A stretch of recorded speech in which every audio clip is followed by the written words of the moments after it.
Não interessa se o gato é branco ou preto, o que importa é que ele mate o rato. Você conhece essa frase? Ela foi usada por Deng Xiaoping, o líder que no fim dos anos 70 deu impulso para o sucesso econômico da China hoje. O que ele queria dizer basicamente era que se a economia funciona, o modelo de crescimento é bom. Para quem não sabe, o regime chinês é comunista, pelo menos em teoria. E a frase do gato e do rato tem muito a ver com isso. Meu nome é Camila Veras Mota, da BBC News Brasil em São Paulo, e eu vou explicar essa história nesse vídeo. Com essa visão, digamos, pragmática, Deng Xiaoping mudou completamente a política econômica da China. Em 1978, depois da morte de Mao Tse-tung, líder que governou o país com mão de ferro por quase 30 anos, ele anunciou um programa econômico que ficou conhecido como Reforma e Abertura. Esse foi o início de uma mudança profunda na estrutura da economia chinesa. Mas para se ter dimensão dessa transformação, a gente precisa voltar um pouquinho mais no tempo. Há 70 anos, o Partido Comunista tomava o poder na China e seu líder, Mao Tse-tung, anunciava o nascimento de uma nova nação, a República Popular da China. O governo tomou o controle das fábricas, das empresas, da terra. Basicamente eliminou a propriedade privada, uma das características mais marcantes do comunismo, conforme descrito por um de seus principais ideólogos, o alemão Karl Marx. Mao queria transformar a China, até então um país rural, em uma nação industrializada. Para isso, ele colocou em prática um programa de reformas batizado de Grande Salto Adiante. Ele criou as chamadas comunas populares, reunindo milhares de trabalhadores e fazendas coletivas na tentativa de transformar a agricultura chinesa e diminuir o abismo que separava campo e cidade. Mas o plano foi um grande fracasso, gerou escassez de alimentos e culminou no que ficou conhecido como a Grande Fome, que matou milhões de pessoas. Essa tragédia marcou, porém, o início do boom econômico que a China viveria nas décadas seguintes. E também o fim do comunismo da forma como ele era visto por Mao, pelo menos do ponto de vista econômico. Mao Tse-tung morreu, deixando um país na miséria para o seu sucessor, Deng Xiaoping, o revolucionário da frase do gato que abriu esse vídeo. Foi sob a administração dele que o comunismo chinês foi flexibilizado, digamos assim, e passou a incorporar características das economias de mercado, capitalistas. Como assim? Para começar, ele colocou em prática um plano para abrir a economia. Descentralizou o poder e abandonou a ideia do sucessor de eliminar completamente a propriedade privada. Modernizar a economia passou a ser prioridade. Assim, as comunas foram desmobilizadas e os camponeses passaram a gozar de maior liberdade para administrar as terras que cultivavam e vender o que colhiam. A China se abriu para o mundo.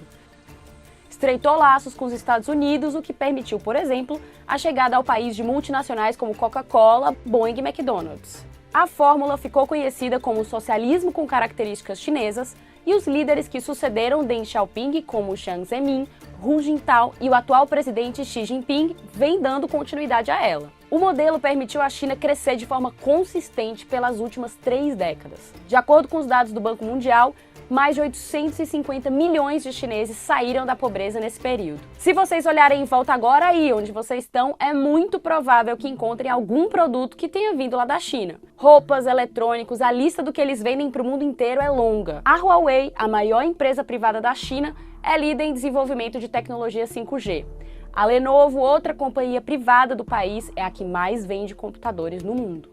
Por tudo isso, não são poucos os analistas que dizem que, economicamente, a China hoje está muito mais perto do capitalismo do que do comunismo. É verdade, mas o país mantém uma série de particularidades. O governo chinês ainda tem um papel enorme no planejamento da economia, a propriedade da terra segue em suas mãos e as empresas privadas têm que se submeter a inspeções estatais e aceitar a participação de comitês do Partido Comunista dentro da operação, o que pode, claro, influenciar as tomadas de decisão dos gestores. Quem quer fazer negócio na China não tem como escapar disso. Por outro lado, a liberalização da economia trouxe uma série de mudanças para a sociedade chinesa. A desigualdade disparou e, por exemplo, a educação, que já chegou a ser totalmente pública, hoje não é mais. É preciso pagar pelos 9 primeiros anos de ensino. O sistema de saúde ainda é público e atende a maioria da população, mas os mais ricos recorrem a clínicas e médicos particulares. Comprar uma casa é cada vez mais difícil porque os preços no mercado imobiliário dispararam. A diferença de classes está longe dos valores pregados pelo comunismo, que, em teoria, tinha como objetivo justamente eliminar as classes sociais. Por que então a China continua sendo considerada comunista? Primeiro, porque o nome do partido que controla o país há 7 décadas segue sendo o mesmo. O Partido Comunista da China é o único no cenário político e opera sem oposição. Tem dirigentes em cada cidade e região do país. O presidente é eleito pela Assembleia Popular, o parlamento, também controlado, adivinha, pelo Partido Comunista, como quase tudo no país, aliás. Não existe liberdade de imprensa. Com exceção de alguns poucos meios de comunicação privados, a imprensa é controlada pelo Estado e, como era de se esperar, a cobertura em geral é bastante elogiosa à administração pública. O governo chinês também controla a internet, as universidades e faz detenções de forma arbitrária de defensores dos direitos humanos, uma prática denunciada por organizações internacionais. Enquanto na China continental essa política não enfrenta uma oposição popular significativa, na região autônoma de Hong Kong ela vem enfrentando uma resistência cada vez maior.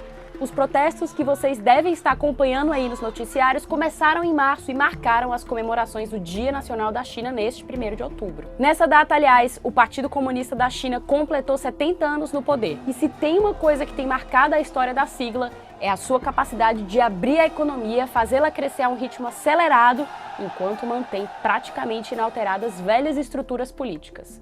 Uma receita que tem garantido que o gato de Deng Xiaoping continue caçando seus ratos. É isso. Acho que tem que fazer um tchauzinho, né? Fazer um tchauzinho. Muito obrigada pela, né? Assim, né? Muito obrigado pela companhia. Não esqueça de assinar nosso canal se você ainda não fez isso. Até a próxima e tchau!